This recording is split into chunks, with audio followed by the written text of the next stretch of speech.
So to this full house, we have our first official speaker of the seminar series, Dr. Megan MacDonald. She's an assistant professor in movement studies and disabilities in our college, and is also the co-director of the Impact program at OSU, which provides individualized movement and physical activity for children with neurodevelopmental delays. Megan came here last year from the University of Michigan, where she received her doctorate in kinesiology, and she has published extensively on physical activity in children, particularly with autism and developmental delays. And with that, push the red button. Oh, I think I have to remember to turn the red button off. There you go. So we're on. We just found out that this is being recorded, so I am going to use the mic. Can everybody hear me okay? And there was one announcement. There was one announcement. Thank you for that reminder. So for the exercise and sports science and for the nutrition graduate students, if you can just check in with Emily or Brad on your way out to make sure that we get those attendance records, that would be great. So thank you for having me. The title of the presentation today is Autism and the Importance of Adaptive Physical Activity. So to start off, I'm going to tell you a little story. This is John, and John came to us about 3 years ago in a study where we were recruiting children with autism spectrum disorder to ride a two-wheeled bicycle. So John's story isn't unique for a lot of children with autism. He was diagnosed at the age of 2 years old. Is that getting feedback, or are we okay? Okay. John was diagnosed at the age of 2 years old, and he had a lot of behavior issues, a lot of repetitive behaviors, sensory issues. It was difficult for him to enter rooms, and his parents, previous to having John, constantly went to basketball games. It was one of their favorite things to do. So they decided that they were going to work with John so that he would be able to go to these basketball games with them. So some days they would only make it to the parking lot, and then they would go home again. The next day, they would make it all the way to the front door of the stadium, and then they would go home. And it was this slow progression so that eventually it was one of John's favorite things to do, was to go to these basketball games with his family. But it took a lot of time, a lot of individual instruction for that to happen. When John came to us, he couldn't ride a two-wheeled bicycle. He was already 11 years old. A lot of his peers were riding. It's a common rite of passage for a lot of children. Usually around 7, they're riding a two-wheeled bicycle by themselves. By the end of 1 week, where he was practicing on a specialized adaptive bicycle, he was able to ride independently, and this is his dad. So for him, not only was he able to do this skill and do it on his own, but he was also able to do this activity with his father, with his mother, and with his friends. So you can see that physical activity and motor skills in this case went beyond the immediate context of learning this specific skill, but extended a little bit more into John's social world. So it's really hard today to talk about the importance of adaptive physical activity with autism without talking a little bit about autism. And it's been in the news recently, so I'm going to do my best to sum up some things before we move into the data and some of the research that we've been doing in our lab, in the Children and Youth with Disabilities lab at Oregon State University. So autism is what we consider a pervasive developmental disorder. So it moves with the child throughout time. For the most part, and this is kind of summarizing things, we see deficits in reciprocal social interaction. So this is the to and fro use of conversation, the back and forth when you're chatting with someone, reading some of those signs. Deficits in communication, so that can be verbal or nonverbal. That might look like right now I'm gesturing, I'm using my hands, I'm making eye contact with people, and I'm talking. I'm doing all three of those things together. So sometimes we'll see children that have difficulty with that. We'll see differences in intonation, we'll see difficulty with gesture, or we'll see difficulties linking all of those three things together. And the other thing that we commonly see diagnosed in children with autism is what we call repetitive or restricted behaviors. So for some kids, this is hand flapping. We'll also see a specific interest with something like trains. For older children, maybe animals or something like that. What makes that difficult is that it's very hard to talk to a child or to work with a child without coming back to this restricted or repetitive interest. So it deviates from what we consider typical social communication or typical social interaction. So you've probably noticed that autism has been in the recent news. There is a new diagnostic and statistics manual coming out. The 5th edition is set to release in 2013. And it's caused a lot of controversy over the past year. Has anyone heard about it? Changes? Yeah, so there have been a lot of changes to what we have typically considered a part of the diagnostic tool. One thing that I can caution you on is that we've actually been using the new characteristics that are coming out in the DSM-5 for a while.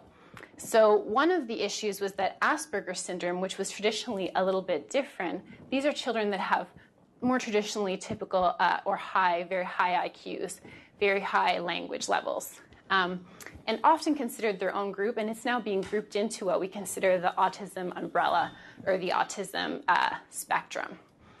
We are still keeping Asperger's. There was some feedback from Asperger's groups, but it's still under this broader umbrella of what we consider autism.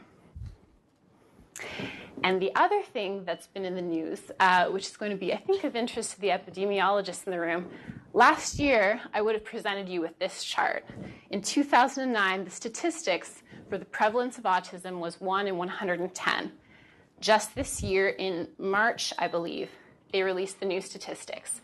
So right now, autism is affecting 1 in 88 children. And you can see this rise, and we can talk about why and some of the hypotheses and why that's happening. And there are a lot of theories that are out there, but truth be known, we don't know what that is yet. So this just came out this year in the United States. This was released by the Center for Disease Control and Prevention, but it shouldn't have been a huge surprise because in 2010, there was a study that was conducted, and they found in South Korea, where there were access to more children, their prevalence of autism was 1 in 38. So these are just some of the statistics that are out there, and we're working to find out why and to have access to learn more about what that looks like in different populations. So what does that mean? In the USA, 2 million are affected by autism. Worldwide, tens of millions. And more children will be diagnosed with autism than AIDS, diabetes, and cancer combined. So this is what we consider a public health concern. Just a little chunk of the pie and some quick statistics. These are all children that are 8 years old, if we were to consider this. The blue section are children with autism.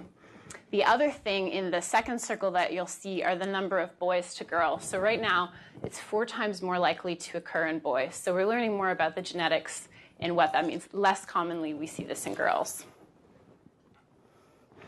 So why? This is the first question that I always get in discussions. It's the first, why is the prevalence increasing? What's going on? We have better diagnostic tools that came into place in about the year 2000. It's possible that we're now capturing what was more traditionally diagnosed as developmental disability with autism. There are environmental factors that are being studied. There are genetics that are being studied. But at the end of the day, we don't know. It's a multi-billion-dollar question, in fact. So this is what we do know, though, and we're in fact making huge strides forwards. There are a lot of people that are working on this right now to try and answer some of these bigger questions. 1 in 88, that's more than 1% of the population currently in children are diagnosed with autism. Previous to just last year, we couldn't diagnose children successfully until they were 3 years old. So when a child's born, we don't necessarily see some of those signs. We're looking for things like smiling, how a child would develop more typically socially over time. Now we can actually diagnose them officially as young as 1 year old, and more recently, just this year, studies suggest that we can diagnose as young as 6 months old. So what does that mean? It means that we can get them into early intervention services earlier, so we can act on this. In 2010, this was one of the top 10 contributions to autism research. And although we've been working on early intervention that's really been focused on social communication, social communicative skills, so those are things like reciprocal communication, gesturing, kind of working with children to improve some of those skills that are diagnostic criteria for their disability. Although we've been doing this for a long time, we haven't had any randomized control trials. This was the first, and it was actually just not down the street, but sort of our neighbors. This happened at the Mind Institute at UC Davis. So there are a number of children that were enrolled in early intervention, and specifically they were enrolled in what we consider the Denver model, the Early Start Denver model. And following this randomized control trial, and 2 years later, we saw improvements in academics. We, in fact, saw improvements in motor skills, although this wasn't particularly targeted at motor skills. And we also saw improvements in social communication skills. So we know that early intervention is important. So much so that there are specific working groups that have been targeted. The National Research Council has a specific working group focused on early intervention. The Center for Disease Control has what they call the Act Early campaign. So parents can check in to see where their children should be, what sort of characteristics they should see. Autism Speaks came out with what we call the 100-day kit. So this is when a child is diagnosed with autism to slowly work families through some of those services and some of the activities that they can be accessing. And what I think is one of the most profound is that in 2007, the American Academy of Pediatrics decided that all children should be screened twice before their second birthday. So this just really signifies the importance and how autism is embedded in our society. So that's a little bit about autism and where we live. But as you probably noticed, what I was talking about were social communication skills. I haven't talked a lot about physical activity yet or motor skills. And clearly, we have some prominence in terms of kind of working on social communication skills and moving children developmentally through those stages. But there's something else that's going on with this group that's just starting to receive more attention. So what do we know about motor skills? In some of the original descriptions of what is now called autism, children were considered to be clumsy. But it kind of lost its significance over time in terms of how it was utilized in these clinical descriptions. For young children, we see delays in motor milestones and kind of a prominence between the months of 14 and 24. So somewhere in between their first and their second birthday, we're starting to see those delays becoming more prominent to parents. And we are also noticing that motor skills might be what is the first diagnostic marker. So I was mentioning earlier that we might be able to diagnose children as young as 6 months old. That's actually a motor skill diagnostic tool that we would be utilizing in that case. So a couple of years ago, I worked on a project with a team where we wanted to know what those delays looked like in really young children. So this is just to give you an idea. The age group that we were working with were between 12 months old and 36 months old. And this graph actually represents the number of months that they're in deficit. So when we're looking at gross motor skills, in a group of children between 12 months old and 24 months old, they're 3 months behind where they should be. So that's pretty big. They're only maybe 2 years old right now. They're 3 months behind where they should be. Okay, that's a bit of a delay. In that next group, between 25 months old and 30 months old, we're seeing they're about 4 months behind where they should be. Still a delay. At 3 years old, between 31 and 36 months, they're 9 months behind where they should be. So think about that. In the life of a 3-year-old, 9 months, it's a pretty big gap. This was a cross-sectional group of children. Fine motor skills, we saw even more so. At 3 years old, they were more than a year behind where they should be. Our reviewers did ask us if we had a longitudinal sample, and we did. So in this particular sample, we had 159 children that were included, but we did have two assessments on about 59 children. So we included that in that study as well, and the same results came forward. As children age, those gaps become wider and wider and wider. Right before we published this study, our colleagues at the University of McGill looked at the fundamental motor skill of school-age children with autism. So remember, at 3 years old, they're about a year behind where they should be. In this study, they focused on children between the ages of 6 and 12 years old. Children who were 12 years old were performing motor skills at the same age as a 6-year-old. Again, think about what that looks like on the playground. A child who's 12 playing soccer and a child who's 6 playing soccer. Qualitatively, they're very different. So what? So what does all of this mean, and what are we going to do? So I was taught once by one of my professors when I was in graduate school that sometimes it's easier to use yourself as an example. So I'm going to take a moment to use myself. In all of these pictures, we're doing some sort of physical activity. So these are friends and family. But this is what I do in my free time, and I can guarantee that in every one of these pictures that's solely based on physical activity, or that's the purpose of showing it today, that wasn't the reason that we did it. We actually did this for social reasons. This is how we practice. This is how we hang out. Just this morning, actually, I was working out with 2 of my friends, and although it was a really good workout, on Friday mornings, I know every Friday morning, what do we do the whole time? We talk to each other. We hang out with each other. And that's a part of that routine for us. So not only are we getting social practice, we're also being fit. So we kind of see with that we can combine some of these developmental domains. So think about that for the social world for children. When we're talking about social communicative skills and we're talking about improvements in these, one of the aspects of intervention that we're having a hard time doing is generalizing some of these learned skills beyond the treatment setting. So we know that we can improve social skills. We know that we can teach conversational skills. We know that we can teach eye contact. But what happens when these children leave the treatment setting and go into their natural environment? So what does the natural environment look like? In these particular activities, this is the playground. What do we do on the playground? We're sometimes participating in sport activities. We're on the jungle gym. We're hanging out, right, with our friends, participating in different activities. Before I go any further, this is Donald, and Donald is case number 1. So Donald was the first child ever diagnosed with autism, and I just checked to see how old he was. I think he's 79 years old right now. He was diagnosed when he was 10, and he would have what we more traditionally consider Asperger. So a relatively high IQ. He has a unique ability to work with math. In fact, his parents were approached right before he was diagnosed, and they asked if they could put him in the circus because he was so good with numbers. His parents said no. In fact, they pulled him out of institutions because his physicians and his pediatricians said he needs to be institutionalized. They pulled him out, and now Donald lives independently, and one of his favorite things to do is go golfing. So he meets up with his friends, he goes golfing, and he does this almost every day. So again, we're seeing this independent world and this sport or this physical activity world merging together. So we're focused on early intervention right now, but for the most part, the content of those programs is really on those diagnostic specific criteria.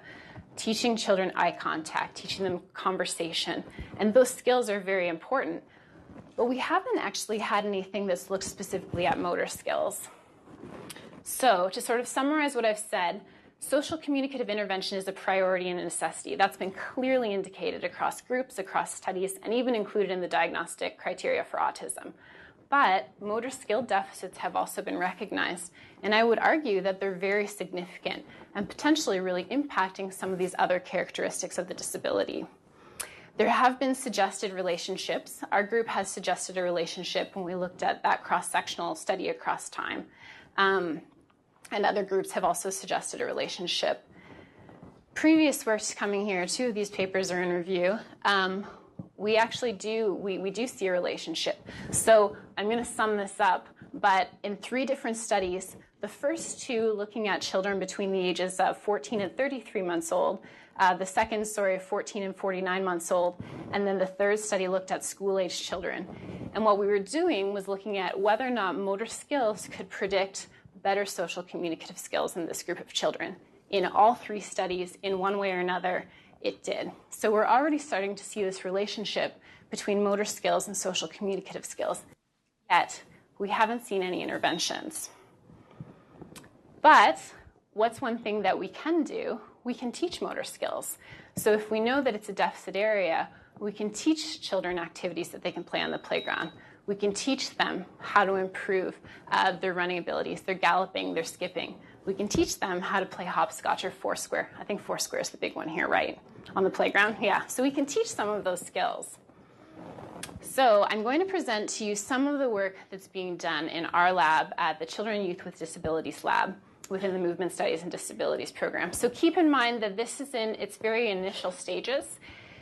And as far as we know at the moment, this is the first randomized control trial. We're hopeful for funding for the study. But we have started it.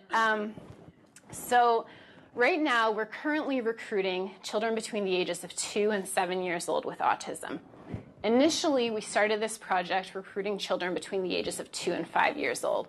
A lot of what I've presented you, and when we talk about early intervention, that's the age group that we're working with. We realized very quickly that we live in Corvallis and we're having a harder time accessing some of those numbers. So just recently, extended that age group to see who we get and include them in this study.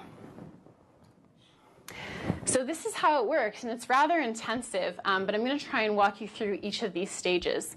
So at baseline, all of the children come in for what we call assessments, but we're doing a lot of assessments with them right now. I'll explain those in a second. Once they go through those baseline assessments, they're randomized into one of 2 groups. The first group is the motor skills intervention. The second group is a true control. So right now, we're not offering those children anything beyond what they would do typically. The children that are in the intervention group are coming in twice a week for 45 minutes in each session. So this is a rolling timeline, and you'll see based on the numbers that we have in this project, well, how do you run a group when you only have one child that comes in for 8 weeks? Because we want to enroll them really early, and that's a part of why they're enrolling and engaging in this study as well. So in that intervention, we also include their parents, and this is relatively common in social communicative skills groups for young children, because what we also do is teach their parents some of what we're teaching the children. So not only can this happen in the intervention setting, this can also be generalized to the home and to other settings where they're working with the parents. So they're in this intervention for 8 weeks. Immediately following, we do an immediate assessment. All of the assessments I'm about to tell you about. With the control group, we do that 8 weeks post their baseline assessment. And then we are still following up with them. So 2 months after that, we see them one more time. So we're looking at those trajectories and whether or not they're differing between the control group and the group that's in the intervention. So this is how we're measuring it. One of the unique diagnostic tools with autism is called the Autism Diagnostic Observation Schedule. So this was developed in 2000, and it's what's considered the gold standard. And right now, although we're recruiting children that currently have a diagnosis, so they've already seen a pediatrician or they've had an educational diagnosis from their school, we're confirming this diagnosis with this scale.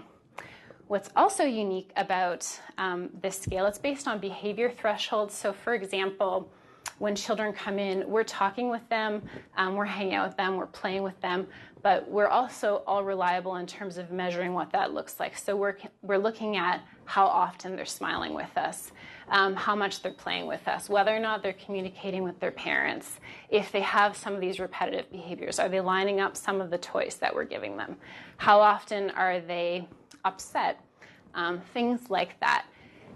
And this has already been tested and reliable. And just last year, they actually created what they called the Calibrated Autism Severity Score. So in sum, what we're able to do is actually compare these diagnostic tools across time. So regardless of which module you use, we have an algorithm to convert those scores to a number between 1 and 10. So whether or not we see the child when they're 2 years old, and if we see them again in 8 years, if we use these algorithms and we use the same tools, we can convert those numbers to compare whether or not their social communities have changed. So we're trying to do that over 8 weeks and then essentially another 8 weeks or 2 months after.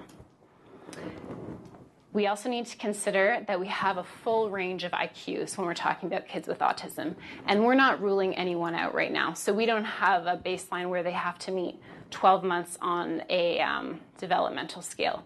We're including everyone. So we use what's called the Mullen Scales of Early Learning.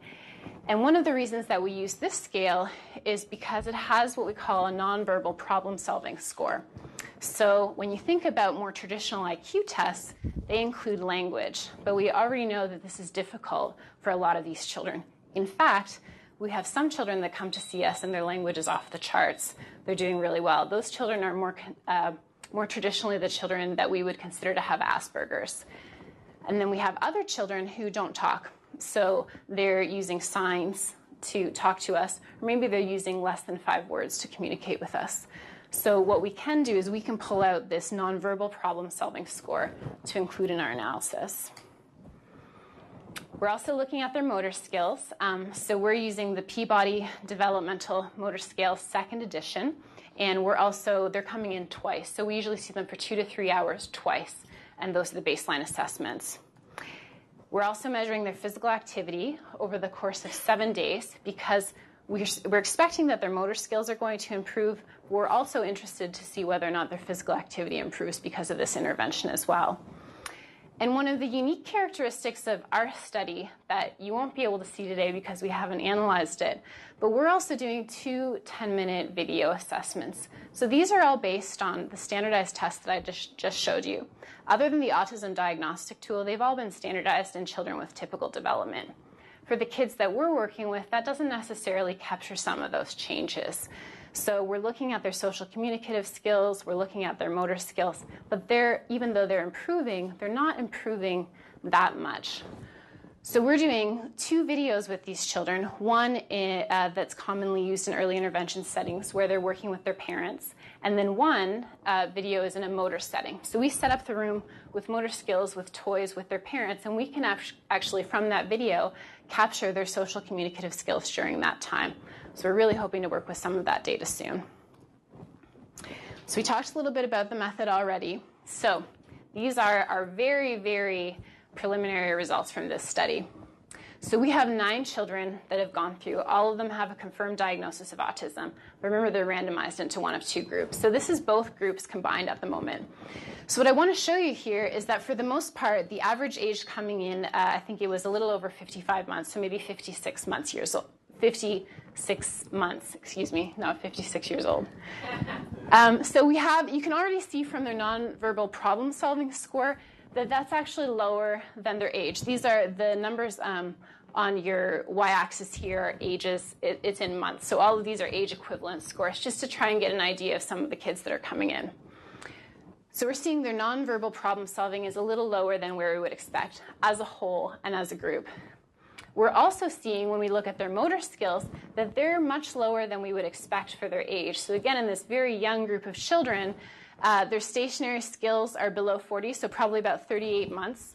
Their local motor skills, about 41 or 42 months. Their object control skills, so those are things like throwing, catching, kicking as well, about 36 months. And then their visual motor activity is about 45 months. So we're still looking at about a year for the most part with these children. So now let's look when we tease the 2 groups apart. So this is the group that's getting an intervention right now. And I should just mention that I'm showing you these results because we're not at the moment, and you can imagine with these relatively low numbers in this study, we're not seeing significance when we look at the 2 groups over time. However, we are seeing differences in these groups. So when we look at the age of the kids that are coming in the intervention, they're about 55 months old. What's unique about this group is that their nonverbal problem-solving skills are higher than their age. So the kids that have been randomized into the intervention group are more traditionally, they're coming in with a higher IQ. So it's about 62 months old. Their stationary skills, though, again, below where they should be by about 8 months. Their locomotor skills are, it looks like 51 or 52 months. Object control skills, about 40 months. Grasping, a little less than 50 months. And then their visual motor, a little more than 50 months. So again, all of those skills, though, are lower than what we would consider for their age expectations. So these results, remember, we were doing 2 post-assessments, and this is a rolling study, so a lot of these kids actually aren't through the second assessment yet. So with the 3 children that have entered, we do have post results on all of them. 3 were randomized into the intervention group. Immediately post-intervention, although it's hard to see, we're actually seeing changes in 2 groups. So we're seeing that they have better locomotor skills and they also have better visual motor control skills following our intervention. So we've thought a little bit about this and what does that mean. And when we really tease out what our intervention's doing when they're coming into the gym, for the most part, these are sort of the skills that we're working on. So on one hand, this makes sense to us. So let's see what's happening with our control participants. Oh, sorry. So we're not seeing any changes in social skills right now. So based on those standard measures that I show you, we're not seeing any changes over time. However, like I said, what we haven't done yet is looked at that video analysis. What we have noticed anecdotally, though, is that these kids that are coming into this intervention, by the time they exit the intervention, they're more sure about the intervention. They're having more fun at the intervention. However, we didn't put that into our study design. Thoughts for next time. So these are the preliminary results when we look at that control group. And again, what we notice with the control group, and one of the reasons why it's very hard to compare these 2 groups right now, we're still recruiting. So age-wise, they're about the same age as the children. That makes sense. We were recruiting a relatively narrow age range. However, that nonverbal problem-solving score, that IQ score, for lack of a better term, is much lower. So they're at about 41 months old. Stationary skills, much weaker. Locomotor skills, much weaker than the intervention group coming in, just a little over 30 months. Object manipulation and grasping, all the same. However, what's interesting is that 8 weeks following their initial assessments, they drop even more. So we're not really sure why that's happening, and those are some questions that we're posing in terms of our intervention and also our assessment strategies too. So that's just that young group of children. That's one of the studies that we're doing in our lab. So we're in those initial stages. We're looking at it. But on the same hand, one thing we focused a lot on intervention, and the graduate students in our lab and myself kind of talked about, well, what about that school age group? Everyone right now in autism research is focused on early intervention, and rightfully so, because we know that we can change a lot really early on with some of these children. But unfortunately, once some children enter the school system, they're missing out on a lot of intervention services that are happening, or we're expecting the schools to have those intervention services for us. For the most part, when we look at school-age children, intervention is also focused on social skills. And we know that those interventions are also a necessity for this group. But we also know, if you remember before, that motor skills in this particular group of children are different. So we know that deficits exist. We also know in this group that physical activity deficits exist too. In fact, one study who looked at a same age group, so these are kids between about 9 and 12 years old in this study, one group looked at children with Asperger's syndrome and high-functioning autism and compared them to a group of children who had developmental coordination disorder. So that's a disability specifically assigned to problems with motor skills. The children with autism did worse on all of the assessments. So again, we have this motor skill specific disability and autism, and the children with autism were doing worse. And then the study that I pointed out earlier with Staples and Reed, the children who were 12 were performing their motor skills at the same age as a 6-year-old. So that brought us to our next question, well, what do we want to know, and what are we going to do with it? And we really thought about doing an intervention as well for school-aged children, but there's actually less that's been done in terms of motor skills, in terms of physical activity, and in terms of just interventions with school-aged children with autism. So we're looking right now at the physical fitness of school-aged children with autism because we wanted to see what was happening. So we're currently recruiting children with and without autism between the ages of 9 and 18 years old. So we've successfully got 3 through, and we've recruited 7. So again, we're looking at some of those same assessments because socially we want to find out how they're different. So we are using the calibrated score for autism severity. In this case, we're not actually comparing this method to their peers. We're just looking at it solely for diagnostic purposes. So we still need to confirm diagnosis for these children. We're also looking at their developmental assessments. So again, more traditionally what we would call an IQ score. And in this case, we're using the Stanford Binet Intelligence Scales. We have another one that we sometimes use. So for kids that come in, we don't necessarily know their language levels. So sometimes if they're not meeting some of the initial criteria on these intelligence tests, we actually move them to a different one that's more for children who are nonverbal in nature. And then we're also looking at their physical fitness. So we're looking at hand grip strength, their sit and reach, and their shuttle run. Does anyone remember doing that in high school? Yeah? What did you remember about it? Okay. So we're coming in. This has probably been our biggest struggle in terms of this study. We have undergrads who help out in the lab. They run it with them, and they encourage them. Unfortunately, we're not getting anyone up to that minimum criteria. So for the most part, the kids are coming in at around 2.5 levels. And we actually need to get them to 4 to standardize that in terms of understanding their VO2 for this group. So it's something that we're struggling with, but we're working on. So if anyone wants to volunteer to come run the shuttle run with some of these kids, that would be great. So the take-home message from both of these activities is that we're seeing these worlds combine. We're seeing motor skills, we're seeing social skills, we're seeing physical activity combine with these groups. And there's more room in terms of intervention and services that we can provide. So the take-home message from this presentation is to engage in physical activity. Now I'm going to stand for 1 second, and I didn't start off with this because we had a lot of intro slides, but right now, for those of you, and to kind of re-emphasize the public health concern, if I haven't had a chance to talk about that already, autism currently costs the nation $137 billion per year. in the same breath, autism research receives less than 5% of research funding granted. So let's take a look for a second. And remember, I talked a little bit about all of these disabilities combined. So when we look at prevalence rates and then we look at funding beside it, you can see the discrepancies. So 1 in 88 and only $79 million recently funded towards autism research. In terms of the NIH funding, it's a pretty small piece of the pie. So for those of you that want to do work, I would encourage it because it's a growing area as well, and there's a lot of work that needs to be done. So we're lobbying for more money to go towards autism research right now. I quickly want to say thank you to our lab, the Children and Youth with Disabilities Lab. So both of the studies that I did discuss are ongoing and happening. We have a number of graduate students in this project, and then we also have undergraduate teams that work separately on each project. One with motor skills, the randomized control trial, and the other with the physical fitness of school-age children with autism. And also our funding agencies. We have a leadership training grant, the Movement Studies and Disabilities program, funding most of our grad students. So thank you. Does anybody have any questions?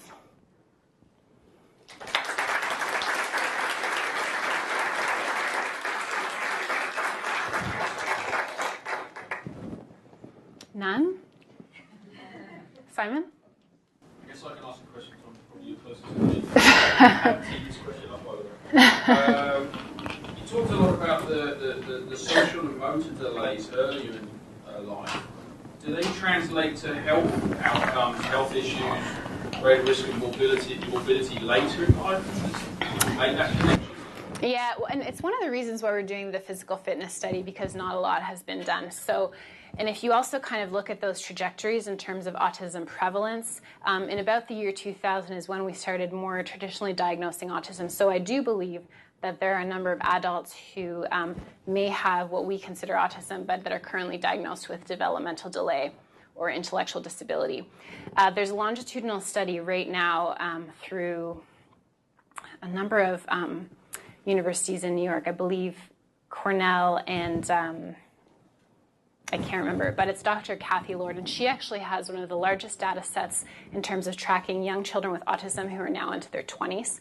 She was also the woman who created the diagnostic tool for autism.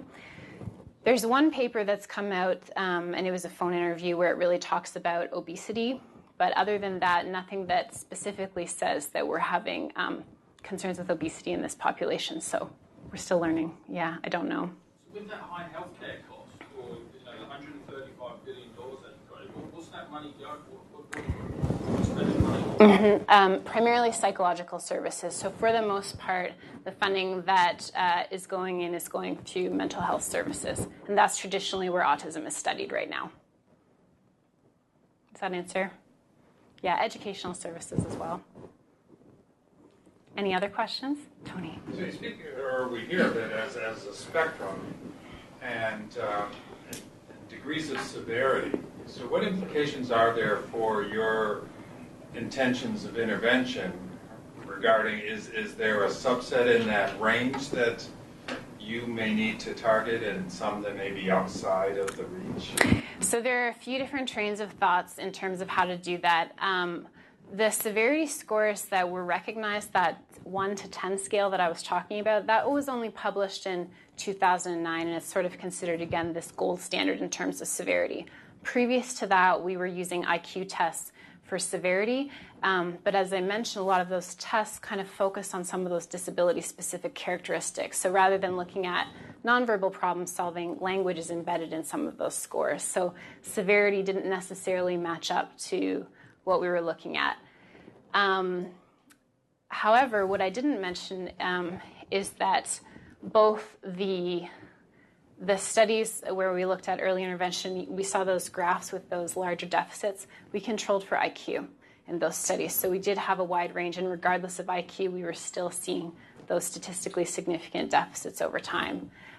There's some people that work with what we consider high functioning, so there will be criteria, so the kids have to come to 75 or above in terms of some of these IQ tests for the to be entered into the study. But I think right now what we'd like to do is recruit as many as possible and kind of look at what that looks like and get a better idea of what that looks like. Yeah. Yes? So how much time is the intervention group spending with you guys? Sure. So they're with us for 8 weeks right now, and that's mimicking what's sort of some of the social communicative interventions that have come out, and they're with us for 45 minutes every time they come. Is that on a daily basis? Twice per week. Yeah, twice per week for 8 weeks. Mm-hmm. Are you going to control for the home environment and the assessment? Because that might influence. Yeah. We do have some demographic information, but not specifically home environment, no. So we look at things like whether or not some of these kids are accessing the number of hours that they have PT services or OT services and things like that, but not necessarily that specific home environment in terms of what that looks like. But that's a good idea. Yes. In your randomized trial, are you blinding the people doing the assessment? Do they know who got the intervention? We will be when we get funded, but right now we're not, no. That's definitely an issue that we have with it. Mm-hmm. And one of the other issues that we have with that is that the children, they're very young, so you can imagine that they self-disclose often in those assessments. So it's definitely something that we struggle with. Mm-hmm. But yes, no, it's a good point and something that we're hoping to do in the future. Yeah, good question. Yes, Jeff? Is it more of a challenge to do the intervention with kids who have lower ability versus? Language? You know, for the most part, so everyone, the interventionists on this project are also graduate students in the Movement Studies and Disabilities program. And currently, the 2 main interventionists are also adapted physical educators. So they have extensive experience working with kids with various disabilities. So we definitely have a lot of behavior strategies up our sleeve. We could have a whole presentation on just that. But one of the things I would say with the children that have come through, one of the biggest struggles is behavior, not necessarily language abilities, and more often than not, repetitive interests in certain things. So we've had to remove things from the gym because they're perseverating on it rather than participating and having kind of time on task in those interventions, and just also consistency in terms of what we're offering. So kind of having that same structure every time and also trying our hardest to stick with the same interventionist per child that comes in. Mm-hmm. Yes? You mentioned that the majority of the money goes towards psychology services. In terms of physical activity, what's the percentage of that focus? In terms of the funding? Yeah. Well, just the overall treatment program. And how much focus is there on the actual physical activity for that child? That's great. Very little. In fact, I can think of 3 people off the top of my head that are doing research in physical activity, and it's a very small group in terms specifically targeting children with autism. Yeah, so not a lot of work. Megan? So I have a question that, do you know if, and I should know this, but I can't think of it, do children with autism also experience difficulties with those executive function kinds of self-regulatory skills? Because it's more of the social communicative deficits, but I'm wondering if almost they're over-regulated because of this perseveration. And I don't know. And with some of the assessments that we've been talking about, we work on another project together. I wonder, because one of the issues that we also have with this assessment, so with the Mullins and the PDMS2, they're relatively extensive. So they're standardized in terms of how many times you can ask the child certain questions and things like that. So I don't know. I think it would be hard to. We should talk about this. Yeah. Which we can, but because Derek Becker is a graduate student of mine, and he did an interesting project with Stuart Trost, finding that increased levels of physical activity were indirectly related to better achievement in young preschool kids through better self-regulation on our motor-based task. So I'm just wondering, I don't know, we should if there's something to it, yeah. That would improve, because it's really what you're talking about with this executive function is sort of the ability to flexibly stop and think about something and sort of reflect before you do something. And it would be very interesting to find out if those children experience those sorts of deficits. Yeah, we should definitely talk. Yes? You had mentioned, you set that 8-week intervention time period because it's based on those communicative interventions. So I have 2 questions. Are those usually those communicative interventions usually more direct in their approach at tackling communicative issues? And then if that's the case, are you concerned that maybe the physical activity trials, interventions, maybe they need to be longer because they're not directly targeting communicative? Yeah, and I guess what I should have mentioned, so the first question, yes, so they are more direct in terms of their specifically, the content of those programs is specifically focused on improving social communicative skills. So the content of those programs is really focused on skills that are like the two teaching, how to talk to a friend, those sorts of things. With this young group of children, it looks a little bit different. So our purpose, actually, of our early intervention, which I probably should have said, so our primary purpose is to improve motor skills, and our primary purpose is and physical activity skills. So what we would like to do with this is also see whether or not we're seeing changes in those social skills based on previous work. Yeah. I think, and hopefully someday we'll be able to combine the two. Yeah. Anna. I'm curious about the diagnosis is rather complicated, right? If your child isn't going to a pediatrician, you would maybe not know about it. So it sounds to me like autism is underreported, if anything, right? Maybe. Just in terms of the future, do you see a future for genetic markers or any kind of biological types of diagnostic tools that could be developed? Yeah, and I think that's one of the big questions right now, and people are definitely working on it. We're seeing genetic links, but isolating exactly what those look like, it's different in different studies.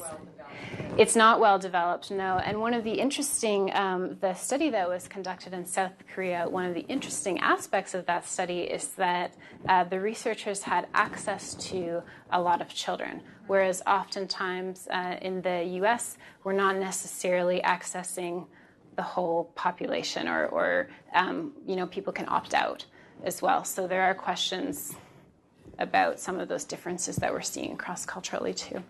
Andy? Do the South Koreans see that same longitudinal trend in prevalence? That study was so unique, and I think I think that it definitely tipped the scales, but I don't know what their past results were, to be honest. Yeah, I don't know what that was. Yes? With regards to diagnosis and increasing prevalence, what role do you think media attention has to the increase recently in prevalence and also changing diagnostic criteria? I mean, we've got a gold standard that was published in 2009, for instance.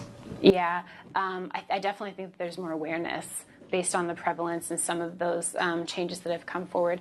What was the second part of your question? How is it? Oh, just sort of the evolving diagnostic criteria and the evolution of the tools used to diagnose, as well as the breadth of people that fall under the umbrella of the autism spectrum, because it sounds like you were speaking directly to people with autism as opposed to the more high-functioning category.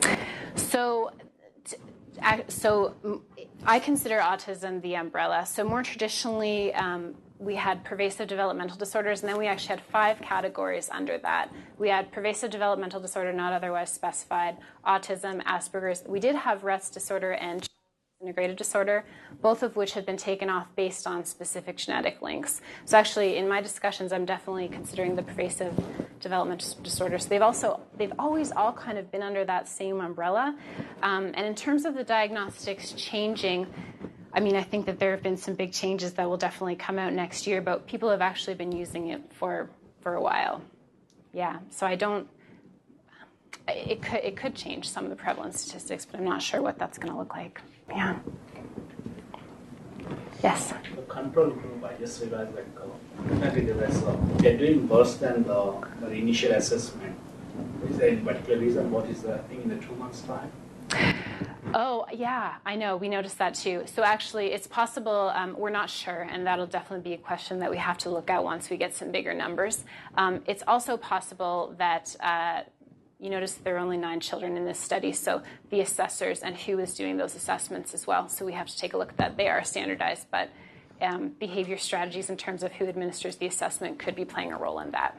So we need to take a look at that. Thank you. Great. Well, with that, let's thank Megan. Thank you.